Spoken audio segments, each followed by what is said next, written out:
ബേസിലൊന്ന് കരയണം പൊട്ടിക്കരയണം ആ ഒരു നിമിഷം. അതാ ഉദ്ദേശിച്ചത്. എന്തിന്? നല്ല സമയമല്ലേ, നല്ല കാര്യങ്ങളല്ലേ നടക്കുന്നത്, അതങ്ങനെ തന്നെ മുമ്പോട്ട് പോട്ടെ. നീ ഇനി ആവശ്യമില്ല ഇതുപോലെ അനാവശ്യ കുബുദ്ധികൾ കുത്തിത്തിരിപ്പുകളായിട്ട് ഇതൊക്കെയാണല്ലോ ഇങ്ങനെയൊക്കെയാണ് അറിയാതെ വരുന്നത്.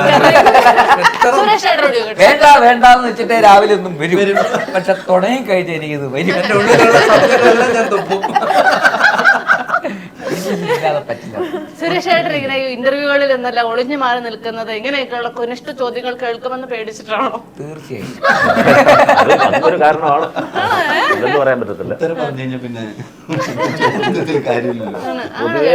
പൊതുവെ ഞാൻ അങ്ങനെ അധികം പക്ഷെ വന്നു കഴിഞ്ഞാൽ ഞാൻ ഒന്നൊന്നര ഒരു മരണമാസമായിരിക്കും. ഇപ്പൊ ഞാൻ കണ്ട് ഇവരുടെയൊക്കെ ഒരു എനർജിയാണ്. ഞാൻ ഒറ്റയ്ക്ക് ഇരിക്കുകയാണെങ്കിൽ എന്റെ അടുത്ത് ഒരു ഉത്തരം കിട്ടാൻ വലിയ പാടായിരിക്കും. അത് ശരിയാണ്. ഞാൻ വെറുതെ ഇങ്ങനെ നോക്കിയിരിക്കും, നിങ്ങൾക്ക് മടുത്ത് നിങ്ങൾ നിർത്തിയിട്ട് പോകും.